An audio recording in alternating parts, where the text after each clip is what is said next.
Happy Friday, everybody. How are ya? Let me start my bike and we'll get started.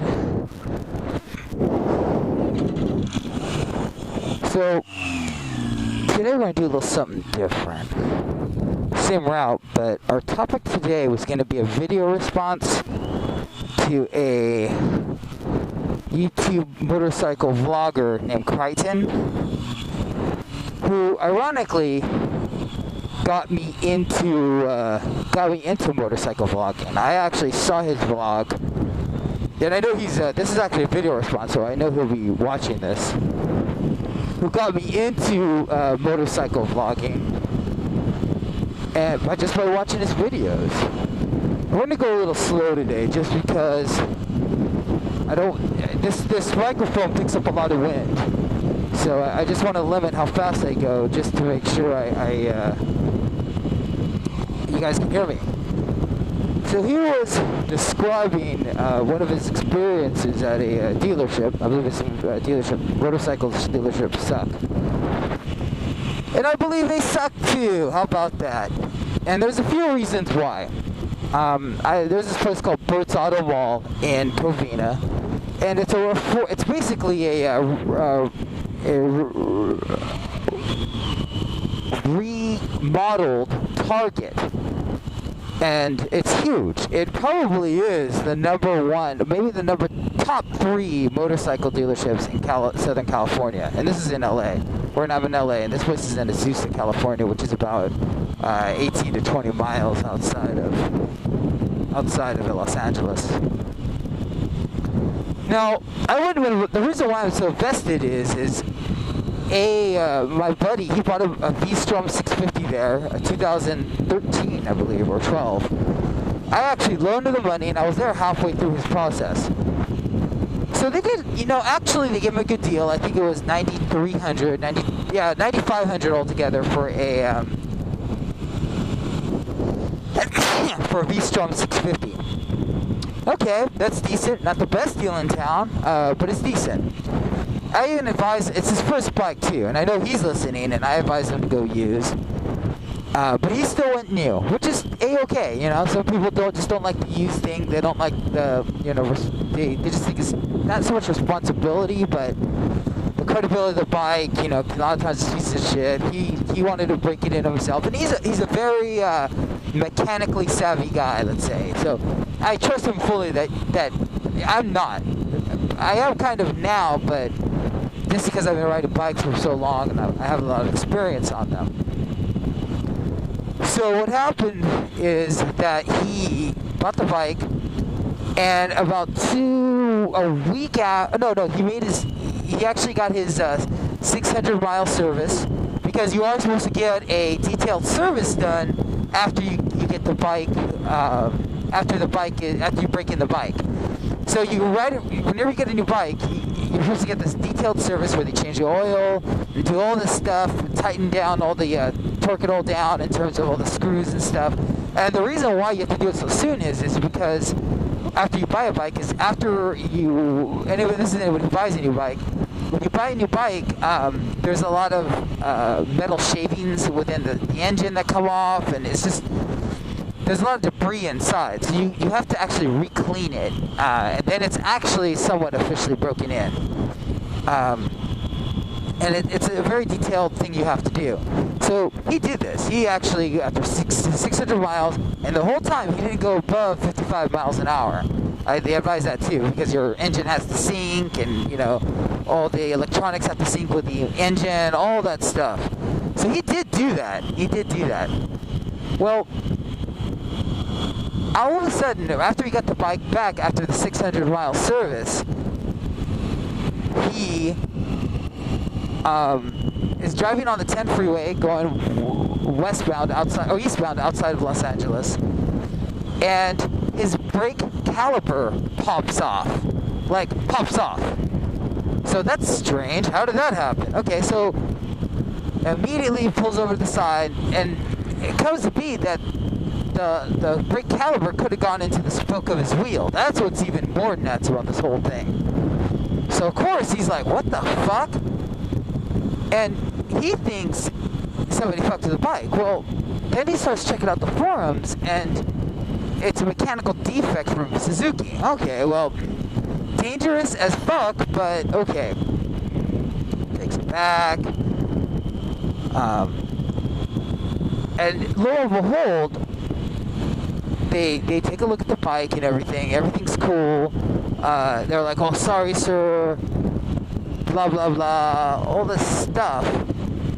And it comes to be that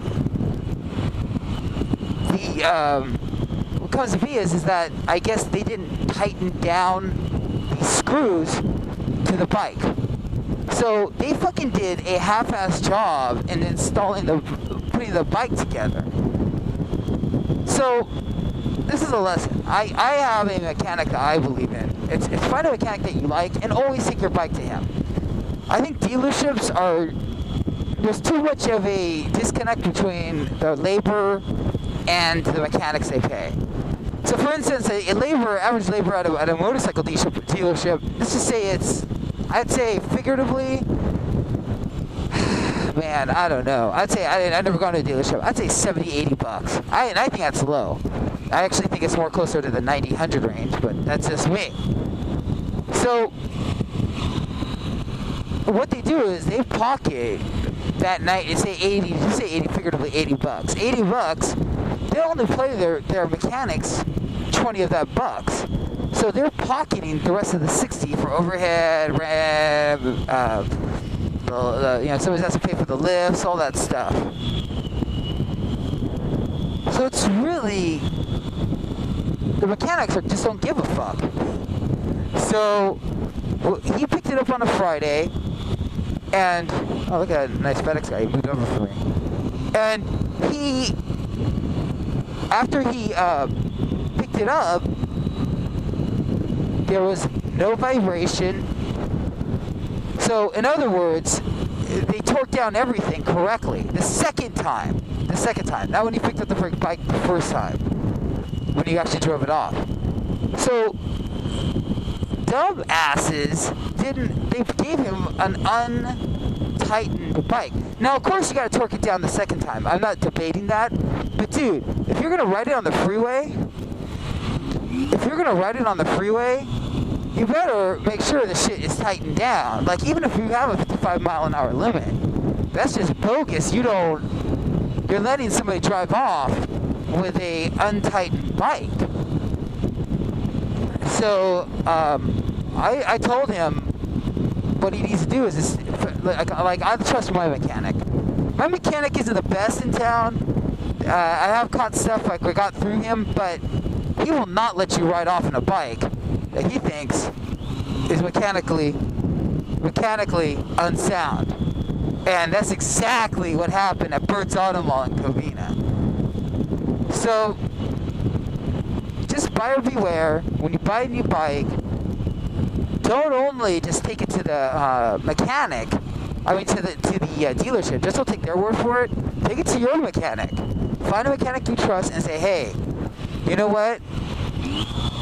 It's not that I don't trust these yahoos, but we need to really make sure this bike is fucking safe. Like, absolutely need to make sure it's safe. And that was not done. So, that's a courtesy to them. And then I'll open it up actually to another aspect. Why I like used bikes.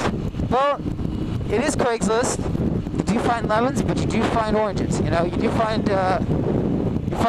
diamond in the rough sometimes. I've had 50-50. I found a brand new Ninja for $2,000. That was a great deal.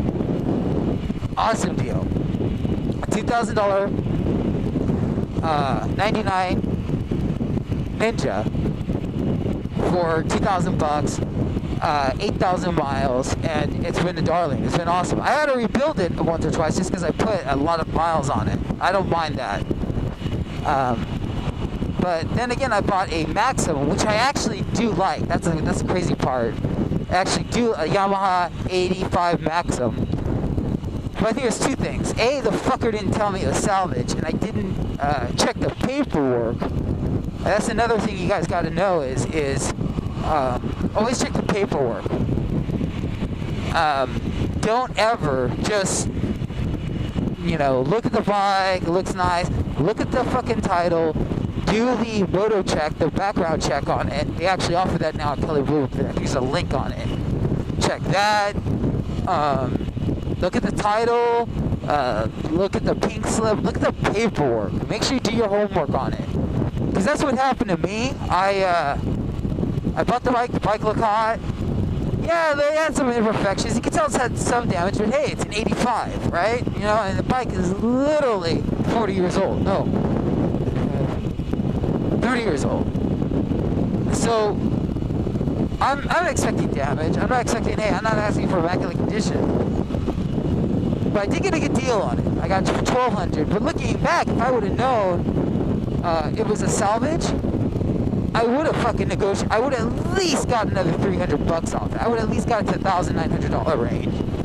Had I known it was a friggin' salvage. So, just think, and luckily it was a cheap mistake. I mean, $1,200 is not cheap, but consider I could probably turn this bike over since I've put double the miles it had. I bought it at 25,000. I put on close to almost. I put on 45. I'll probably sell it at 50,000 miles. So I've almost doubled the mileage that it had on it originally. I got my money's worth, but I put enough money in. But it's an old bike, man. So just buyer beware. Do absolutely check the paperwork. I cannot recommend that enough. Another plus of buying a used bike is the fact that you're able to have it already broken in. I mean, it's really a broken in bike. But always take it to a mechanic. Always get another opinion on it. Another thing too is you gotta kind of move fast. You gotta have a very good instinct on what's a good bike, what's a bad bike. Obviously, this was a bad bike. Had I known it was a salvage, I wouldn't have probably moved on it, or I'd ask for a big time to go breakdown on it in terms of cost. But the Ninja, dude, $2,000. It was raining outside. I couldn't even take it for a good run, and he wanted $2,500. I negotiated $2,000. So yeah, it's even. You win some, you lose some. So. But I will probably buy most likely another used bike. I'm not a big believer in new bikes. I think you can buy. I mean, now don't get me wrong. My friend bought his bike out of steel, like 9,500. Okay, because I look at other bikes similar, and they want it close to the same. It also depends on the on how popular the bike is. V-Stroms are actually really popular, and it's hard to find a decent, good used one at an affordable price. A lot of the V-Stroms are like, a 3-year-old bike. They want like $8,000, $7,000. So for another $2,500, you could actually buy a whole new bike and own it yourself. So it's all the brand of the bike. Is it a dual sport? Is it something in demand, or is it something like a Ninja that every Yahoo has? So. It really depends on what you're, on the popularity of the bike. So you got to make some concessions. Lately, I've been eyeing FC8s, FC1s. I think it's the Yamahas. Those have caught my eye. I've been really, really looking at them. So I may probably buy a used one. It's just hard in the summer, In the summer, it's really hard to find a good used bike because they jack up the price. So that's not fun in the summer. Best time is by winter when it starts getting cold. That's when you can probably move on a bike. So yeah. I'm approaching work at the Water Gardens in Santa Monica. So anyways, this is a video response to Kryten. Hope he's posted, and I'll check with you guys later. Thank you.